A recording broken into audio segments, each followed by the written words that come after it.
Voltei. Oi. Graças a Deus que a internet tá boa hoje, não tá Tá, ó, falhando. surpreendentemente boa. Tá nos ajudando, graças a Deus, porque tá maravilhoso, Pablo. Muito obrigado. Queria agradecer imensamente a você, viu? Sua disponibilidade. Está sendo muito útil, porque são muitas dúvidas, né? Vamos deixar mais gente entrar, porque tinha 150 pessoas. Eu vi.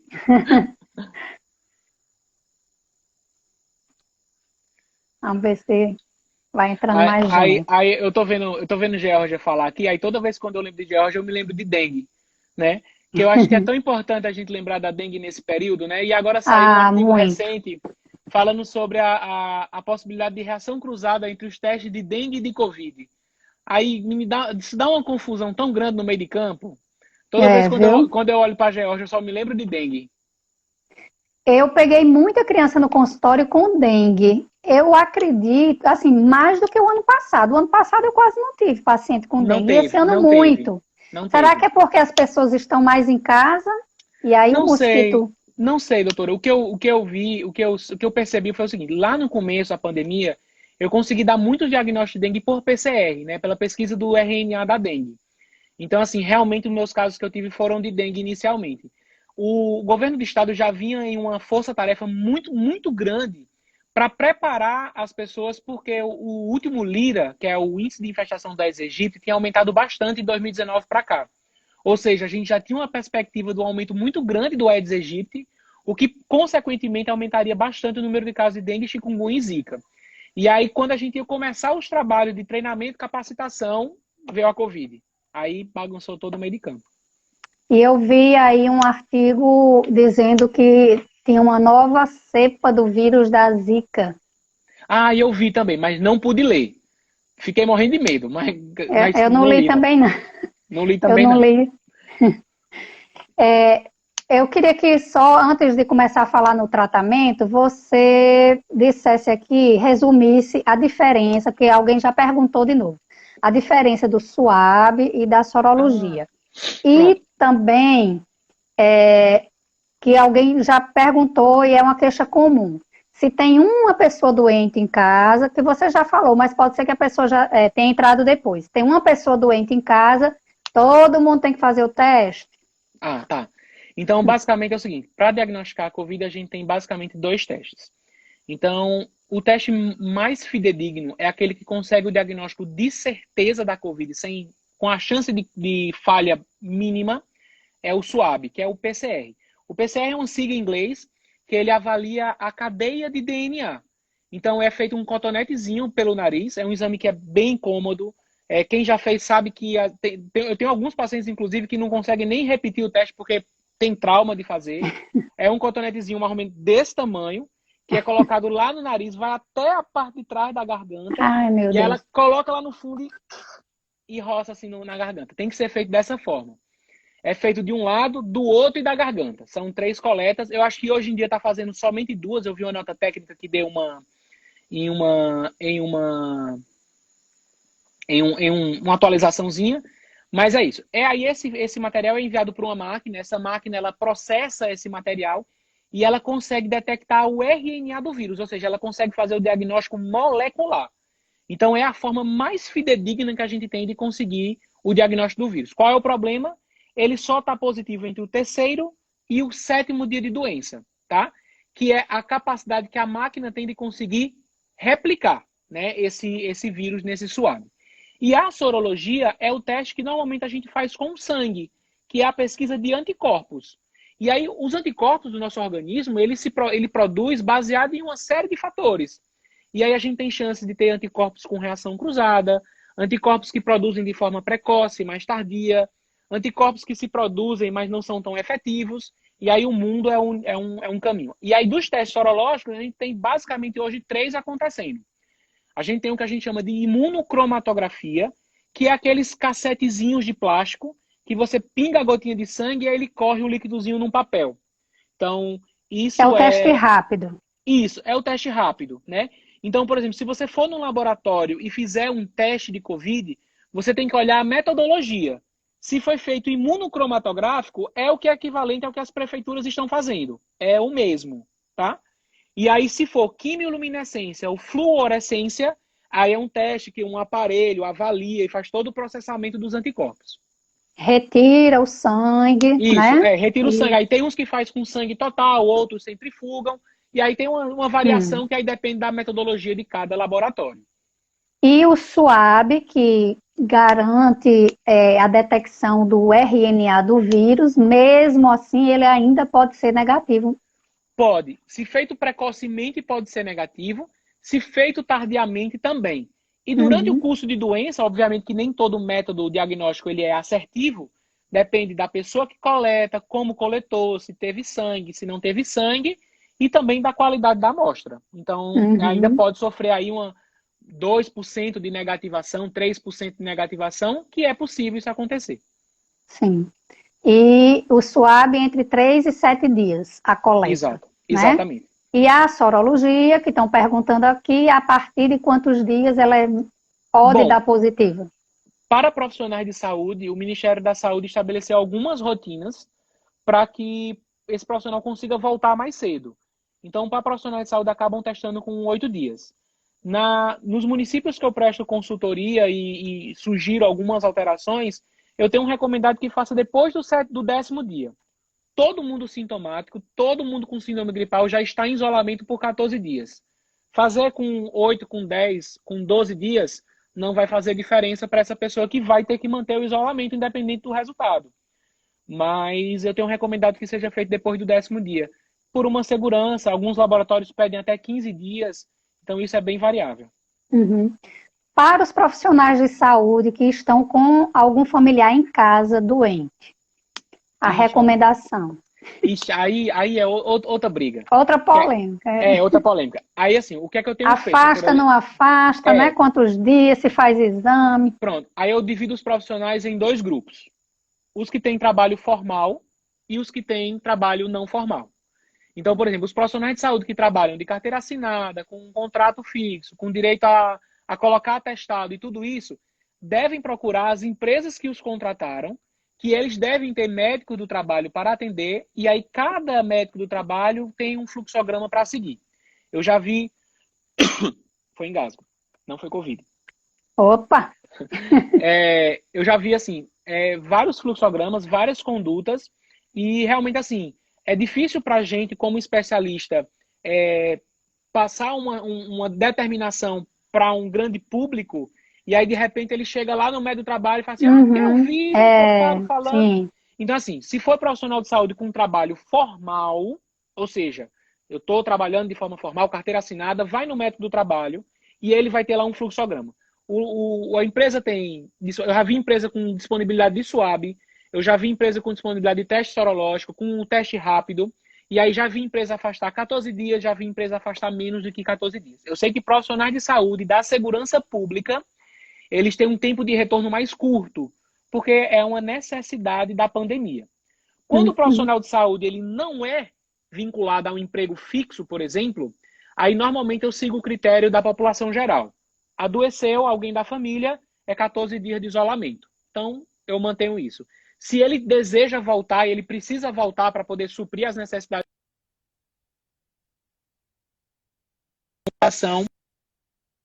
do Ministério da Saúde, que aí existe um manual da atenção primária e tem lá uma páginazinha que eu tenho até printada no meu celular, que ele fica disponível para quem pede, para poder eu mandar direto no Zap para fazer isso. E recentemente, aí já como a gente está falando aqui de Juazeiro, a Secretaria Municipal de Saúde emitiu uma nota técnica assinada pelo secretário de Saúde, executivo de saúde, determinando como é que lida com os testes rápidos para profissionais de saúde. Eu achei bem interessante, porque é um posicionamento oficial e deve ser seguido por todos os funcionários da prefeitura desse município, no caso de Juazeiro, né?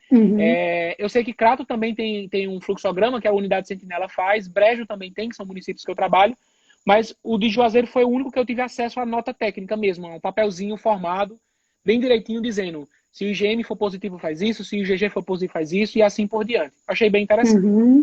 Certo, então cada um procurar, né, seus locais de trabalho, que todo mundo está se organizando para isso aí. Em relação uma pessoa colocou aqui, um paciente com deficiência e com Covid, como garantir a segurança dos cuidadores? Certo. Uma necessidade especial, como um todo. Um paciente especial. Ok, Não sei acamado, o que que é. precisa de um... Tá. Bom, se for uma necessidade realmente de cuidador, a questão de manuseio próprio, né? Normalmente se você tiver uma equipe de técnico de enfermagem, por exemplo, se for um cuidado um pouco mais elaborado, você pode fornecer EPI para esse técnico para poder ele executar como se tivesse um serviço de saúde. Se for um cuidador domiciliar, que no caso é um cuidador mais próximo da família, que já é mais um acompanhante do que um cuidador, mas presta assistência, você também precisa fornecer os EPIs, né? Então, talvez... Então, esclareça aí, Pablo, para os leigos, o que seria necessário de equipamento? Então, por exemplo, o que a gente faz no nosso ambiente de trabalho, né? Então, vamos dividir os pacientes que precisam ou não de aspiração, vamos dizer assim. Então, se não precisa de aspiração, é muito pouco provável que gere aerossol.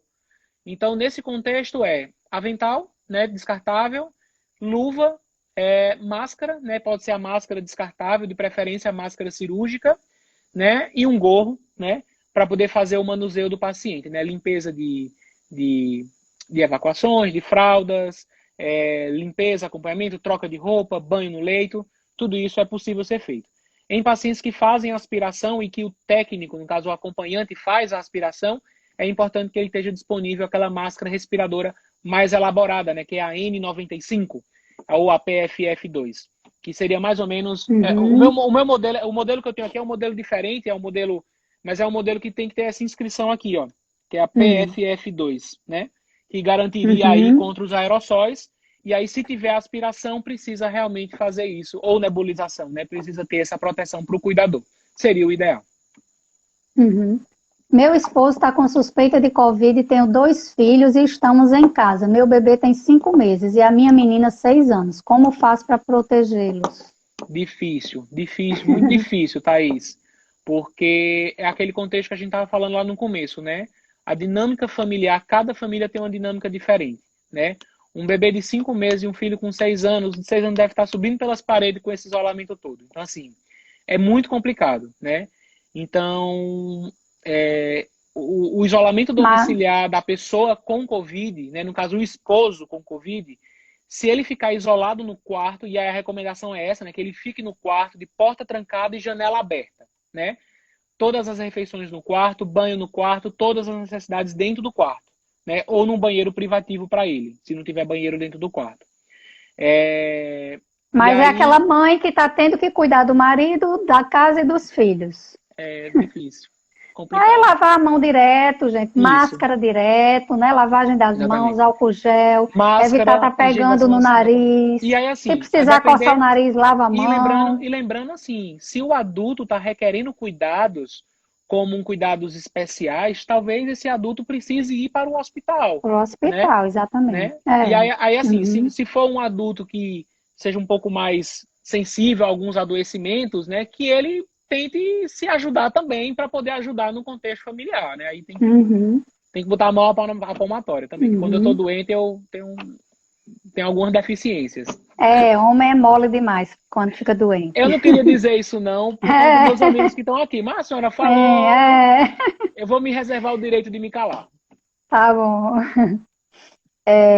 Adolescente de 16 anos teve contato com o namorado que testou positivo. Hoje, 12 dias do contato, sem sintomas. Tem que fazer o teste e qual? Não, espera 2 dias. Se não adoecer, não vai adoecer para Covid. Porque é exatamente o que a gente estava discutindo, né? Então, o adolescente entrou em contato com alguém positivo. Tá há 12 dias sem contato com essa pessoa, teria que estar em isolamento domiciliar, por exemplo, já há 12 dias. Completou os 14 dias, está de alta do isolamento porque não adoeceu. Então, está liberado. Eu não testaria. Se não tem sintomas, eu não faria o teste. Certo. Então, assim, gente, eu acho que essa questão de exame, de teste, do que fazer, a gente já falou bem, né? Quem chegou depois, rever a live lá desde o início que tem lá. E já vamos passar para a questão da liberação, né, da volta ao normal, que algumas pessoas falaram aqui. O que é que você acha da volta ao normal e a volta às aulas? É. Eu acho assim, doutora, eu acho que a gente precisa entender de que a Covid, ela tem alguns detalhes importantes.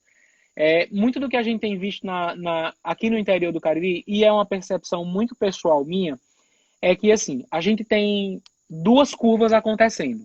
E isso é importante que as pessoas atentem. A gente aumentou em muito a capacidade de testagem. Então, a gente conseguiu realmente entender qual seria o mais próximo da realidade da nossa situação na região. Então, isso é importantíssimo, né? Então, eu sempre fui a favor da testagem. Não saberia que a gente ia ter tantos problemas testando muita gente, mas eu acho que o caminho é esse. A gente tem que conhecer, tem que testar e tem que fazer, né? Então, assim, os mecanismos de testar quem está doente é muito importante isso. Entender que a pandemia ela não vai passar agora. A gente tem as recomendações. Eu acredito que as escolas estão procurando estratégias para que consigam retornar de forma melhor, né? Mas uma coisa que chama a atenção, de que o incremento de número de casos positivos, eles não está sendo acompanhado pelo incremento de número de casos hospitalizados, né? Então, eu venho acompanhando de forma sistemática a liberação dos boletins dos principais municípios aqui da região do Cariri, e a gente tem visto isso, que o número de casos ele saltou bastante, é um número absurdo de casos, mas o número de internamentos ele continua variando. Ele está aumentando, obviamente com que aumenta o número de casos internados, aumenta o número de casos diagnosticados. Aqueles internamentos que a gente não sabia que era Covid acabam sendo Covid e entram na conta do Covid. Então a gente acaba vendo esse número de aumento de casos acontecer, e ele não é tão exponencial quanto o número de casos totais. Então isso nos dá um conforto. A curva de Juazeiro, por exemplo, o número de casos positivos e o número de casos de isolamento domiciliar são muito próximas, né? Elas correm bem próximas uma da outra. É bem pico, ela vai lá para cima, mas elas são bem próximas. Se você olhar no último boletim epidemiológico, você tem o número de casos diagnosticados totais, e aí você tem o número de casos de isolamento domiciliar. O número é muito parecido. Então, assim, isso dá um conforto. Porque se está em casa, eu acredito que esteja bem, né? E aí a gente cai mais ou menos naquela numeração dos 10% que estão doentes e que vão precisar de intervenção, que é exatamente o que a gente tem. Eu acho que no último boletim de Juazeiro, a gente tinha em torno de 55 a 60 pacientes em internamento hospitalar, né? E esse número é sempre variável, né? Porque às vezes você recebe alta, às vezes tem algum óbito. Outro entra. Né? Outro entra, às vezes tem um óbito que pode acontecer. E o número de óbito igualmente. Ele não vem aumentando de forma exponencial. Ele está aumentando. A partir do momento que a gente aumenta o número de casos, aumenta o número de casos mais graves. É aquela discussão que a gente teve lá no início, né? A gente só vai ver os casos graves se a gente aumentar o número de casos. Então, isso é uma realidade que a gente vai acontecer. Então, em relação às voltas às aulas, eu acredito que com o aumento do número de casos agora recentemente, eu acho que os colégios eles vão repensar um pouco o retorno. Talvez se durante o mês de julho a gente conseguir uma folga grande, que foi o que aconteceu em Fortaleza, então a gente veio abril, maio estourado, junho deu uma trégua muito, muito rápida. Então talvez a gente tenha agora vivenciando o nosso período mais crítico aqui na região do Cariri com junho, julho e talvez agosto a gente já tenha reduzido. Eu espero muito que a gente volte, né? Eu tô com saudade da aula presencial, não vou mentir. Então, assim, eu desejo muito que volte, mas eu acredito que o retorno vai ser com muita coerência e com muita segurança para todo mundo. Aí tem dois cenários, né? Volta às aulas de adulto, adolescente, que aí pode ter um controle maior, que as pessoas, né? Se for ser adulto, né? Adolescente, o comportamento nos cuidados vai melhorar. Mas as crianças de infantil, né? Fundamental 1, não vai ter esses mesmos cuidados que os adultos vão ter. Sim, então, aí as pessoas podem perguntar, mas já que criança é leve, o que implicaria essa criança voltar à escola? Justamente porque a criança é um transmissor, né? Exato. E aí vai... Exato. A gente sempre trabalhou o potencial da criança como um forte transmissor, né? Então, assim, não levar a criança para casa dos avós, evitar o contato da criança com pessoas de fatores de risco, exatamente porque ela pode ser um transmissor do vírus, né? Não só nas secreções, se ela estiver positiva, como também nas mãos, né? Nas roupas, enfim, que ela pode se contaminar.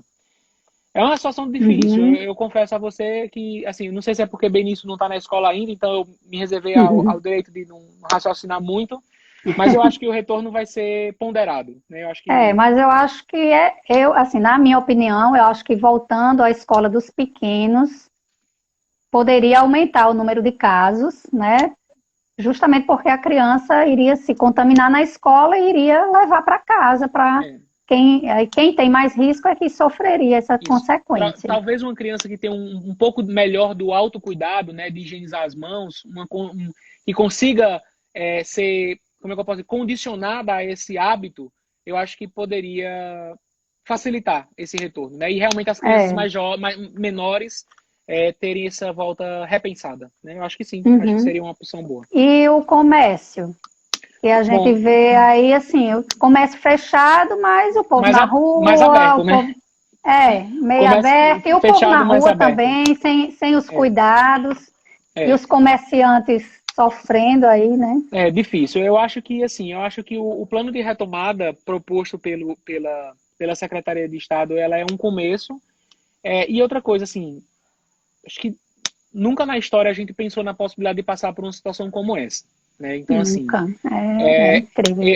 eu não sei, assim, eu realmente já pesquisei muito na minha mente, eu tentei muito procurar como foi a questão da influenza em 2009. Eu estava no internato na faculdade. Eu estava aqui em Juazeiro, fazendo internato aqui, mas eu realmente não me lembro assim de como era aqui no Cariri essa relação da influenza. Já perguntei a vários colegas da época que tiveram casos, tiveram problemas, mas não teve esse destaque como está tendo a Covid, né? Então assim, é tudo novo para todo mundo, né? Então assim, ninguém estava Uhum. preparado para isso, né? Ninguém se preparou para isso, ninguém se prepara Não. para uma pandemia, né? E mesmo com o advento da infecção acontecendo na China, a gente também não acreditava que isso iria chegar, né? Eu acho que isso foi só mais um cenário de que o mundo ele não tem mais fronteiras, né? Então Uhum. hoje qualquer lugar do mundo está a menos de 12 horas de qualquer lugar do mundo. Então você chega em qualquer lugar. Então assim, É. realmente pegou todo mundo de surpresa e eu acho que a gente tem que aprender. Eu acho que muito do que a gente vivenciou agora, e isso é uma fala que tem muitas críticas, obviamente, mas a gente só vai conhecer o impacto real daqui para frente. Eu acho que daqui a 10 anos a gente vai olhar para trás e vai ver, ó, se tivesse feito isso, poderia ter melhorado, talvez essa medida não ajudaria, e acho que a gente vai ter que viver com isso. Acho que a gente da área de saúde tem que trabalhar com o que a gente tem hoje. Então, assim, o que tem para hoje, infelizmente, é isso. Uhum. Então, vai seguindo com o que tem. Você sabe de algum levantamento do índice de Covid em crianças aqui no Cariri? Não tenho. Não tenho esse número, não. O que eu tenho visto é o seguinte, que as crianças estão chegando, as crianças estão sendo positivas, muitas crianças estão positivando por exames assintomáticos. Então, por exemplo, o pai testa positivo e acaba testando todo mundo da família, e aí todo mundo é positivo. Então, muitas crianças nesse cenário, né? Então, talvez as crianças já tiveram Covid, talvez as crianças já pegaram de forma oligossintomática e não perceberam, né? Algumas crianças graves, mas que estão recebendo alta. Pelo menos é o que eu consigo observar falando com alguns É, pediatras, né? isso são poucos casos de criança grave, realmente. Eu me lembro agora que acho que teve uma criança no São Vicente, se tiver algum pediatra de lá que quiser, que Monique queira sempre, dizer, sempre comenta comigo que eventualmente chegam teve uma algumas que teve crianças. inclusive Covid e dengue junto, Foi, eu né? soube nela. E realmente assim, nesse cenário, as crianças têm esse quadro, às vezes vai para UTI, precisa de intervenções, mas pelo menos até agora, a que Moni está colocando, os graves que às vezes são associadas a outras doenças. Então, assim, elas têm uma Uhum, comorbidade, né, tem outra condição clínica que pode agravar um pouco mais o cenário. uhum, é. E em relação ao tratamento, né? A pergunta que não quer calar. Todo mundo perguntando aqui da ivermectina. Todo mundo. Ninguém perguntou da hidroxicloroquina? Não, eu acho que ela já caiu no ostracismo, a hidroxicloroquina. Bom, doutor, eu acho o seguinte, eu acho que quando a gente tem uma situação de uma pandemia, os ânimos ficam bastante aflorados, né? O que eu acredito muito é na autonomia médica.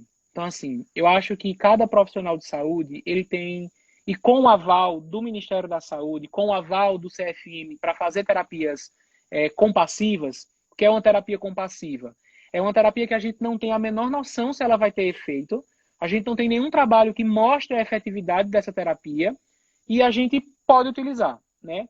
Até pouco tempo atrás, até mais ou menos meados de maio, qualquer terapia compassiva, ou seja, o uso de medicações sem comprovações clínicas, só poderia ser feito mediante protocolo de pesquisa. Então, o CFM ele acaba com qualquer cenário de terapias quando ele libera o médico a livre prescrição. Então, assim, eu acho que cada médico hoje, ele tem acesso à informação, ele tem acesso a leituras, né? Eu prezo muito pelas leituras que estão publicadas de fato. Então, assim, eu evito muito ler trabalhos que não foram ainda aprovados, porque eu acho que isso leva a um tendenciamento muito de ideias. E aí, por exemplo, você lê o MedRevix, por exemplo, que é um portal de pré-proofs, né, que são aqueles trabalhos que estão em pré-aprovação, e ele deixa lá em letras garrafais, né, que não pode ser utilizado aquele trabalho para decisões clínicas, nem para tratamentos médicos, porque ele ainda vai passar por uma avaliação, né? A gente fala muito em relação à questão mas eu preciso tratar porque, bom, 1% dos pacientes vão precisar de terapias graves, né? Eu digo para a senhora com toda a segurança, eu tive 45 pacientes com Covid e eu acho que eu internei 2 pacientes, né? Então, não tratei nenhum com nenhuma medicação, fiz o tratamento.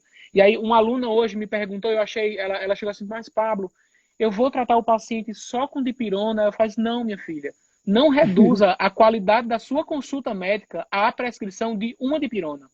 Você atendeu, acolheu, conversou, acalmou, explicou, educou, você trabalhou toda a parte psicológica do paciente, então o médico reduzir a sua consulta a uma prescrição de um medicamento, eu acho que seria jogar fora anos de estudo médico. Então a gente não aprende a tratar a doença, a gente aprende a cuidar de doentes, né? O Osler já dizia, né? A gente tem que tratar a pessoa que tem a doença, né? Então assim, hoje o médico dentro do seu consultório, isso foi uma fala de um professor, de uma colega nossa, dentro do consultório, entre 4 paredes, ele está livre para prescrever o que ele quiser. Ele pode prescrever tudo, desde que ele explique para o paciente tudo o que ele está fazendo. Dizer as evidências, dizer por que ele acredita, dizer por que ele está fazendo isso, qual é a ideia de fazer isso, qual é o risco, qual é o benefício, né? Sempre fui muito contra as receitas de bolo, né? Então, a gente passou uma leva muito grande recentemente, né? Com alguns profissionais médicos tratando perda de peso com anabolizantes, com uma série de outros medicamentos que foram proscritos e uma série de críticas em relação a isso. Os nossos colegas endocrinologistas passaram muitos perrengues em relação a isso. E exatamente quando você chegava numa consulta dessa, vinha uma lista de um catatal de trocentos exames, igual para todo mundo, tratamento igual para todo mundo. Poxa, a medicina não é individual, não tem que individualizar todo mundo diante das suas necessidades. Então, eu acho que o grande norte do tratamento da Covid, e vários colegas fizeram isso, a gente tem colegas meus que trabalham no Real Hospital Português, e tem um chefe meu de residência que trabalha lá, e em uma das lives que ele apresentando os resultados do Real Hospital Português, eles têm uma mortalidade de UTI de 5% de Covid. A mortalidade da UTI média aqui da região do Cariri é em torno de 30% a 40%. Lá no Hospital Real Português é 5%. E eles não fazem nenhuma terapia compassiva, né? Eles têm protocolo de pesquisa em pacientes específicos, mas o que é que eles têm? Uma fisioterapia extremamente... Olha, eu bato a palma hoje para todos os fisioterapeutas. Olha, você trabalhar em uma UTI com uma fisioterapia boa, olha, você... Olha, quem está salvando... eu digo com todas as palavras, doutora, quem está salvando vida nesse Covid é bons fisioterapeutas. Eu não digo nada. Com certeza. Porque o médico tem protocolo para sedar, tem protocolo para curarizar, tem protocolo para fazer as medicações. Aí ele prescreve o anticoagulante quando precisa, o antibiótico quando precisa. Mas aí a pessoa que está lá na beira do leito, manejando, alterando, vendo a gaso, alterando, sim. Doutor, vamos pronar, doutor, vamos aumentar isso, doutor, vamos sedar, doutor. E essa discussão é que tem feito a diferença. Uma enfermagem capacitada para fazer a atenção do cuidado. Um paciente que passa de 15 a 20 dias de UTI e não fazer uma úlcera de pressão, isso é muito importante.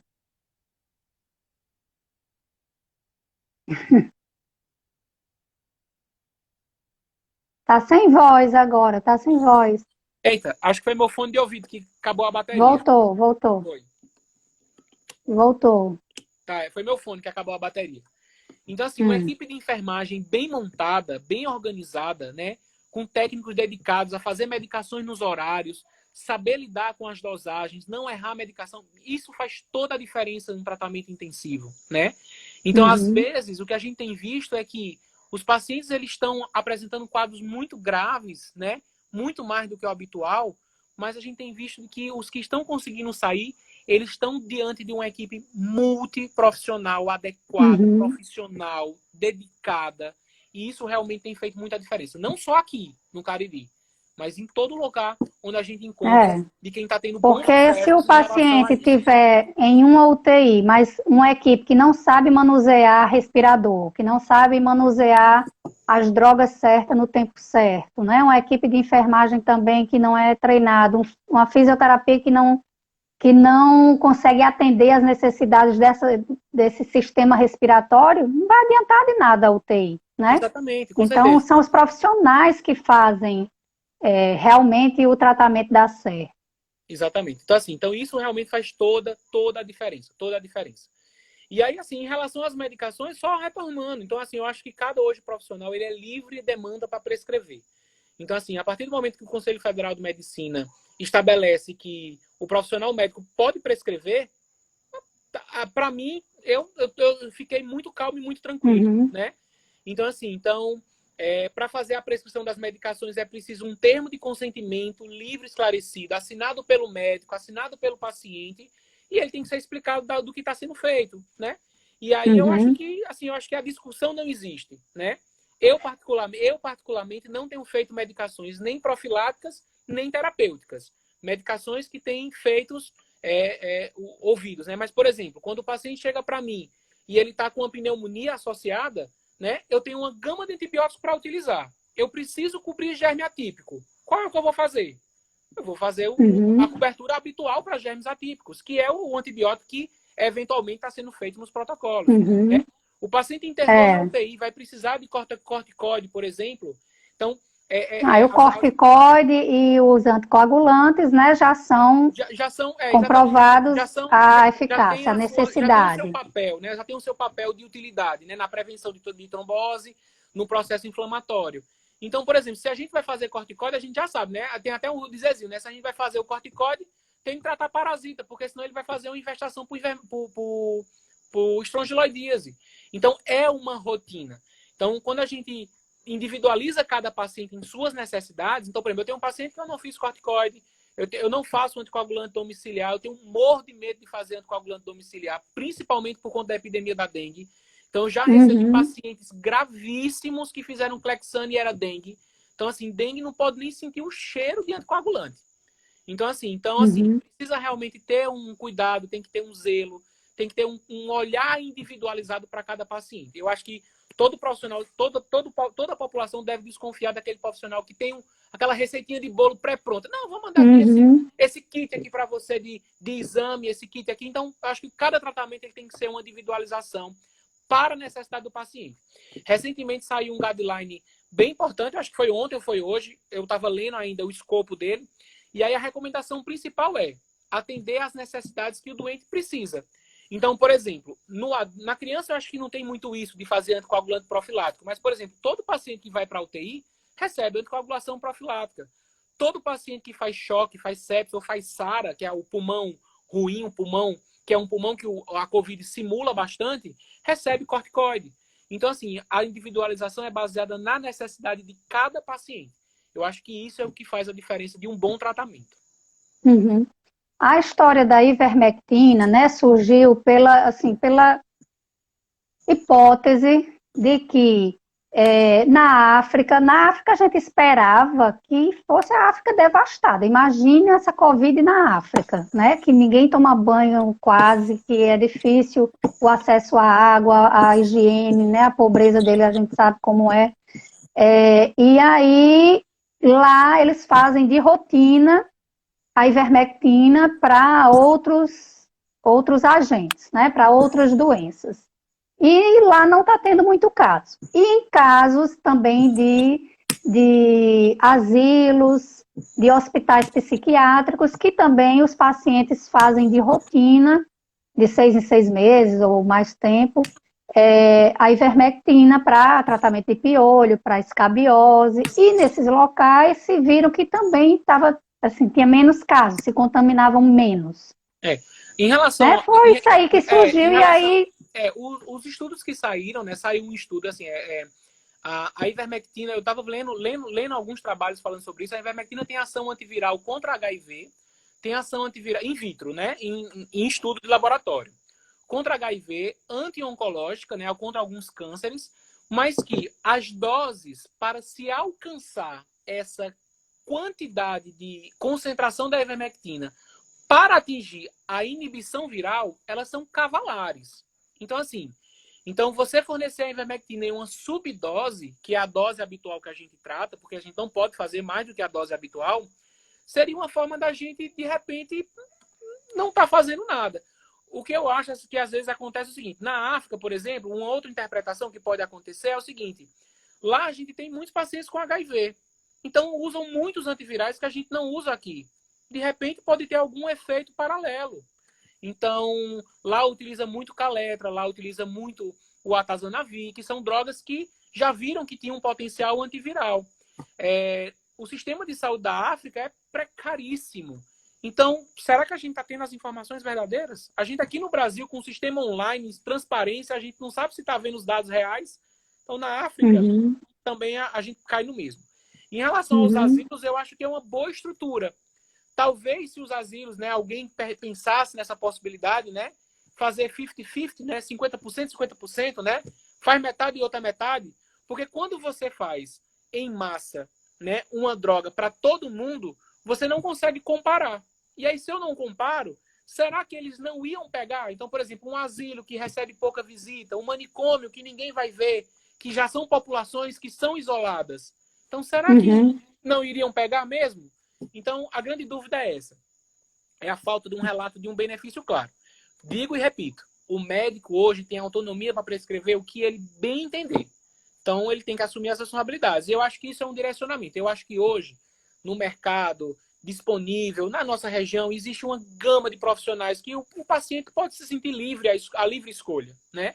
Então, ele vai optar por aquele paciente, por aquele colega, por aquele médico que ele sentir confiança, que ele gostar, que ele for, e aí ele vai ter a opinião daquele colega médico, né? O que não pode acontecer é o paciente pressionar o médico para prescrição, né? E nem o médico, né, induzir o paciente a algo que ele não queira. Eu acho que esse respeito e esse limite entre médico e paciente e médico, ele tem que existir sempre. E isso certamente vai gerar bons dados. O que eu sei de certeza, doutora, é de que quem passa ivermectina e quem não passa só tem um único objetivo: que os pacientes sobrevivam. Um, porque não vê benefício, outro porque vê o benefício. E, igualmente, a luta é paralela. Eu acho que quanto mais dicotômico a gente for, quanto mais dissociado a gente tiver, quanto mais separado a gente tiver nesse cenário, a gente vai certamente piorar a atenção ao nosso doente. Eu acho que isso é o básico. Então, assim, se a gente se juntasse todo mundo, fizesse um grande grupo e dissesse assim: não, tá todo mundo aqui querendo tratar. Então, divide aqui todo mundo. Aí pode até fazer um estudo randomizado. Imagina só, tem várias pessoas que prescrevem, tem várias pessoas que não prescrevem. Vamos pesquisar, escreve um trabalho, produz e bota pra frente e vamos ver como é que vai sair. Então, assim, eu acho que o grande cenário é esse, né? Todo mundo é livre para escolher. Escolher o médico que quer, escolher a terapia que quer. E aí, vamos para frente, né? É isso, gente. Assim, tem um grupo de médico que não acredita, né? Porque não viu ainda nenhuma evidência científica, nada escrito, nem trabalhos, justamente comparando grupos que fizeram e que não fizeram. Mas tem um grupo de médicos que acreditam que pode ser, será que é? Justamente nesse intuito de querer ajudar, de querer fazer alguma coisa, né? Numa doença nova, numa doença que ninguém sabe de nada. Então, tem um colega médico que eu gosto muito, discuto muito com ele, a gente sempre está em paralelo nas discussões, a gente tem opiniões contrárias em relação ao tratamento, e a gente sempre troca informações. Porque assim, e aí, como é que tá o seu tratamento? Não, Pablo, até agora tá tudo dando certo. E os teus, ó, até agora também tá também tudo dando certo. Né? Então tá tudo dando certo. Então, assim, a gente vai fazendo isso. Então, eu acho que se a gente unir, né, é muito melhor do que a gente segregar. Então, assim, essa parceria que a gente precisa ter, eu acho que isso é fundamental para poder a gente tirar uma dúvida, a gente discutir algo, tirar, e às vezes a pessoa, porque Pablo não faz ivermectina, eu não vou ligar para ele para tirar uma dúvida. Claro que vai, liga e tira. Uhum. A gente é aberto a toda e Uhum. qualquer demanda. Eu acho que isso é o papel que a gente tem que fazer nesse momento. É a gente estar É. disponível exatamente para poder a gente conseguir dar o melhor tratamento que o nosso paciente precisa. E ponto final. Uhum. Exatamente. Belíssimas palavras. E é isso, é a gente tentando fazer algo, né, no intuito de acertar, no intuito de que tudo dê certo. E a ivermectina, alguém perguntou aqui dose e tudo, em live, gente, a gente não fala dose de medicamento, tá? A gente está aqui para orientar, né, mas não para diagnosticar ninguém aqui, só analisar, aconselhar, e a gente não pode dar dose, mas só posso dizer que criança abaixo de 5 anos não pode tomar nem para escabiose, nem para piolho, nem para nada, né? A gente não faz abaixo de 5 anos e nem abaixo de 15 quilos. E, assim, é uma droga segura, que a gente já usa há muito tempo, a gente usa para piolho, usa para Me escabiose, né? perguntaram se eu tomei ivermectina esse ano. Aí eu disse, a minha dose de ivermectina eu tomo sempre antes do Natal. Porque eu gosto de começar o ano livre das minhas parasitoses. Então eu estou esperando chegar o Natal para tomar a minha dose. E aí, mas aí a gente fica com medo porque a gente não sabe quem é que vai ter, quem é que vai se agravar ou não, né? A gente sabe que tem os grupos de risco, mas E a sabe gente uma coisa vê jovem interessante? também se agravando. Mas sabe uma coisa interessante, doutora? Assim, que eu acho que o que me tranquilizou mais, assim, tranquilizou no sentido assim, de entender de que a gente. Eu vou falar algo que talvez as pessoas não compreendam, mas assim, eu acho que a gente tá na mão de Deus. Assim, de uma forma bem básica. Porque, por exemplo, eu tô trabalhando em um UTI. Então, assim, teve uma semana, há poucas semanas atrás, a gente deu 5 altas a 5 pacientes acima de 70 anos. Todos hipertensos, Uhum. todos diabéticos, um vozinho com 88 anos. Saiu dando tchau, era rezador. Saiu rezando a gente com galinha de arruda que a gente desenhou no papel para ele. Ele ficou lá rezando pra gente e agradecendo porque estava recebendo alta. Então, assim, mas já teve gente que chegou com 30 e poucos anos que morreu em 6 horas. Gravíssimos. Então, Uhum. assim, eu acho que o fator de risco é importante, mas o espectro da doença, ele é extremamente variável. Então, não tem como a gente saber, infelizmente. Então, é prevenção. Máscara, higienização das mãos e ter o cuidado, né? O cuidado na hora de Uhum. sair, de fazer a feira, ter cuidado com quem anda na nossa casa, né? Esperar realmente esse cenário e quando adoecer, se adoecer, né? Ter a cabeça no lugar. Eu acho que eu estava brincando no grupo da faculdade, eu pensando cá comigo, né? Eu acho que quem devia estar tratando Covid de verdade eram os psiquiatras. Porque é uma doença que está tirando todo mundo do sério. Então, assim, as É. pessoas com crise de ansiedade, então chega com dispneia, com cansaço, não estou conseguindo respirar, calma, vamos resolver. Eu estava dizendo que daqui a pouco eu vou estar tirando daqui a pouco eu vou prestar prova para especialista de psiquiatria, no mínimo. Pablo, então assim, estão perguntando aqui, então o tratamento ambulatorial é apenas com sintomáticos? Só, então, pelo E, menos até agora as e recomendações. o corticoide pode ser usado ambulatorialmente ou só no hospital? Pronto. A Secretaria de Saúde do Estado, no seu protocolo de tratamento, ele recomenda que, ambulatorialmente, casos leves, só sintomáticos, né? E vigilância e monitoramento. Quando a gente diz isso, pessoal, o paciente precisa ser acompanhado a cada 48 horas. Então, os pacientes que eu acompanho, eu estou sempre com o WhatsApp ligado, mandando para os pacientes mensagem, vendo como é que eles estão a cada 48 horas para detectar possíveis variações clínicas. Isso é importante. Pronto, isso é uma coisa importante, Pablo, até a gente ressaltar. Por quê? Eu já tive alguns conhecidos que foram atendidos no SUS, né?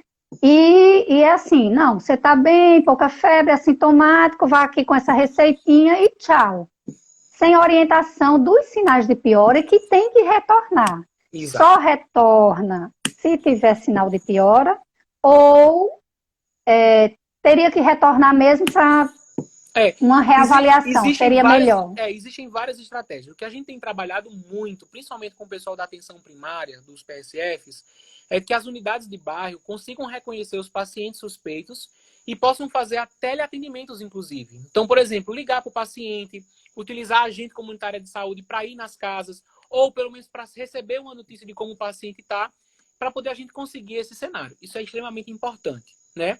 Nesse contexto. E só voltando à questão do questionamento que foi feito, né? A Secretaria de Saúde do Estado preconiza o uso do corticoide para pacientes de fatores de risco com sinais de alarme. Então, ambulatorialmente falando, pode ser utilizado, mas de forma ainda compassiva, com a assinatura do termo de consentimento. Ele ainda não entra como um protocolo livre demanda, então ele precisa realmente ter uma autorização do próprio paciente. E a recomendação é que seja iniciado entre o 5º e o 7º dia e que tenha sinais de alarme, né? Que seria o aumento da frequência respiratória, sem tanta gravidade, e aí ele poderia fazer isso. Eu, normalmente, se o paciente tem um sinal de alarme, eu normalmente encaminho para uma avaliação hospitalar. No momento, eu só estou fazendo teleconsulta, então eu perco a noção do exame físico. Então, isso para mim é muito ruim. Então, ao menor sinal de piora, eu encaminho o paciente para o hospital para uma avaliação, para poder eu ter mais segurança de manter esse paciente em casa ou internado, se for o caso. Uhum. Lembrando aqui para as pessoas, né, que o corticoide não deve ser usado nos primeiros dias, porque ele baixa a imunidade e pode prejudicar a reação que seu organismo está tendo contra o vírus, contra a replicação viral e piorar o quadro, né, isso, Pablo? A gente prioriza o uso após os primeiros 5 dias nas indicações necessárias. Uhum. E diga aí para o pessoal quais são os sinais de alerta, de alarme em casa para procurar atendimento novamente. Bom, dispneia, né, o cansaço, a dificuldade de acabar. Frequência respiratória acima de 26, mas abaixo de 28 é um sinal de alarme, né? E se tiver a saturaçãozinha abaixo de 93, tá? Então é algo que a gente precisa estar alerta. E talvez precise de Sim, alguma mas em intervenção. casa o paciente não vai ter como saber Isso. se a saturação está Se não abaixo, tiver o né? Se aparelhinho, não tiver o é a oxímetro. sensação de cansaço. Teve sensação de cansaço, vai para emergência. Uhum. Gente, tem muitas perguntas aqui que a gente já respondeu, que o doutor Pablo já respondeu na live, na primeira parte, tá? Depois vocês dão uma olhadinha lá, que muita coisa já foi respondida. Em relação... Eita, eu acho que ele vai cair. Tá caindo. E também já está 1 hora e 47 minutos já. E eu acho que Pablo vai cair aí. O celular, ele disse que estava descarregando.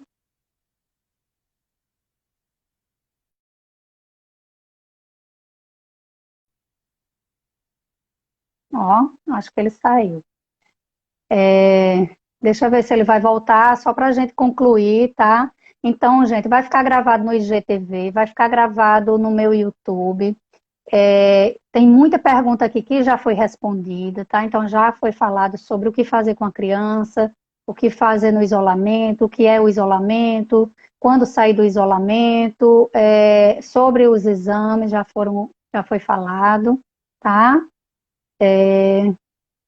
Já foi respondido sobre os testes rápidos, todos os testes, viu? Então dá uma olhadinha de novo na live, na primeira parte, e nessa parte também já foi falado.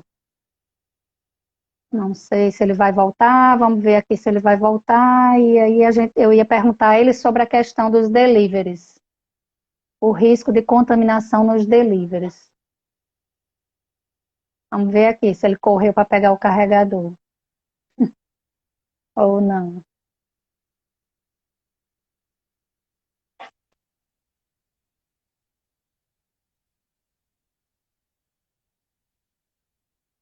Doutor Nilo tá aí?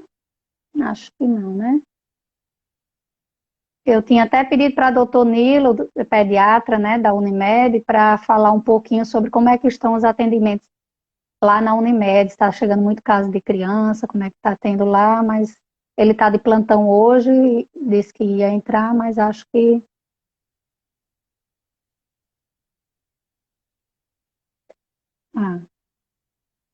Pablo está voltando já, tá? Aí ele responde sobre essa questão do delivery e a gente encerra, porque já está bem adiantado.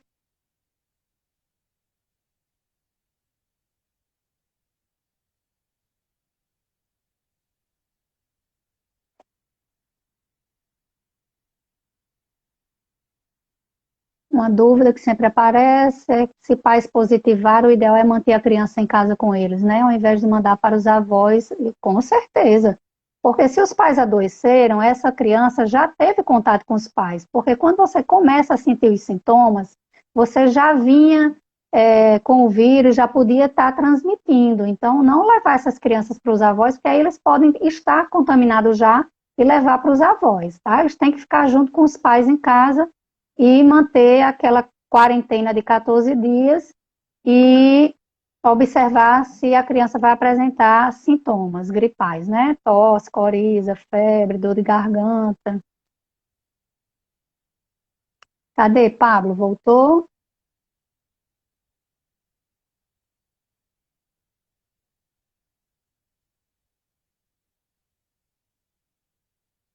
E os pais ficam loucos, eu sei, com as crianças, né? A possibilidade da criança adoecer, mas as crianças têm adoecido pouco, gente. Tem poucos sintomas, são leves, dificilmente a criança se agrava, né? Então isso aí nos tranquiliza mais. O importante é manter todos os cuidados de higiene em casa. Tomar muito líquido, se alimentar bem, vitamina C, zinco, vitamina D, né? Já tem comprovação que ajuda na imunidade. Perguntando se as crianças têm mais falso negativo do que os adultos no teste rápido e sorologia. Não, elas podem até ter mais falso positivo por efeitos cruzados com outros anticorpos, e principalmente porque a criança toma muitas vacinas, então elas produzem muitos anticorpos e pode ter até mais falso positivo.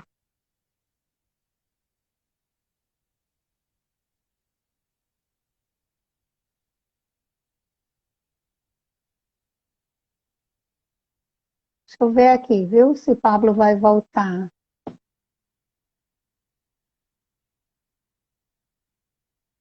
Tem algumas coisas, né, que se acha que porque que a criança adoece menos. Então, o receptor onde o vírus se acopla para se reproduzir, a criança tem menos, né? Acha-se que pode ser isso. Acha-se que justamente porque a criança recebe muitas vacinas, então sempre está produzindo anticorpos. A imunidade inata, que é aquela imunidade mais rápida, que reage mais rápido na criança, ela é mais forte do que no adulto, né? Então, tem alguns fatores que tentam explicar por que a criança tem menos sintomas. Daniele Mota, que é enfermeira, né? Oi, Dani, tudo bom? Saudade de você, viu? Grande enfermeira. Está dizendo que os atendimentos na Unimed aumentaram muito nos últimos dias. Estamos fazendo acompanhamento com os possíveis isolamento domiciliar somente. Aí, como ajustar a imunidade das crianças? Elas podem tomar zinco, essas outras vitaminas? Sim, pode sim. Tomar zinco, vitamina D, vitamina C. Agora, importante, gente, é sempre a gente ter uma alimentação saudável para manter em dia a saúde. Não adianta seu organismo estar detonado e agora você tomar essas vitaminas e achar que vai ficar tudo bem, né? Então, seu organismo já vem num processo que não está bom. Então, por isso que é importante sempre manter a boa alimentação para sempre estar com o organismo preparado para qualquer doença. E lembrando que obesidade, tanto de adulto como infantil, é fator de risco para gravidade, porque o obeso ele é inflamado, ele tem um organismo inflamado. Então, ele é mais propenso a ter complicações. Josinei está perguntando no caso das crianças prematuras que nasceram com problemas respiratórios. Se toda criança abaixo de 2 anos já é fator de risco maior, né, para complicações respiratórias, de gripe, de pneumonia, de tudo. E se o prematuro ele tem broncodisplasia, que é uma inflamação crônica no pulmão, então ele também vai ser de risco para complicações do COVID. Cláudia está dizendo que está com 17 dias que foi positivo para COVID, e Carlos Miguel querendo saber se testa ou não. Não. Então, como o doutor Pablo já disse, não precisa fazer teste se a pessoa não tem nenhum sintoma. Criança com 6 meses em amamentação complementar, podemos pedir para diminuir as mamadas ou retirar. Eu oriento a manutenção, porém com máscaras, mas 6 meses já podemos diminuir esse contato mãe positiva. Irina, você sabe, né, que sempre a gente é a favor do aleitamento materno, que o aleitamento materno são mínimas as contraindicações. Então, aos 6 meses, o que é recomendado? Que o aleitamento materno mantenha-se normalmente. Então, a partir de 6 meses, ele vai ser complementado com os alimentos, né? Mas que é importante esse aleitamento ir até os 2 anos. E é importante, se a criança está com 6 meses e a mãe está com Covid, continuar amamentando, porque ela vai passar defesas para ele, vai passar anticorpos. Claro que já vai diminuir o contato com a mãe, porque ele vai ter os outros horários que vai comer, né? Então ele vai ficar até com menos risco. Se tiver alguém para cuidar dessa criança, ele vai até ter menos risco, porque vai estar com menos contato com a mãe.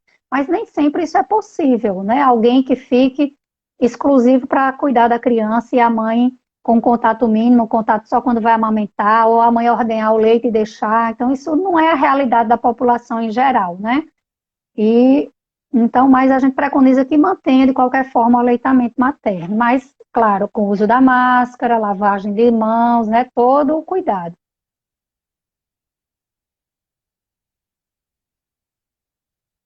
Dá vontade de mandar um áudio para onde, Irina? Aqui tá aparecendo muita criança, né, as mães com muita dúvida. A vitamina C pode ser dada no intervalo de quanto tempo? Essas vitaminas são, a dose é diária, né? Cada criança vai ter uma dose, dependendo da sua idade. Os sintomáticos notificados e PCR liberados em até 5 dias. Daniela está dizendo, da Unimed, né? Certo. O zinco, é bom tomar zinco, vitamina D. Ah, Pablo entrou.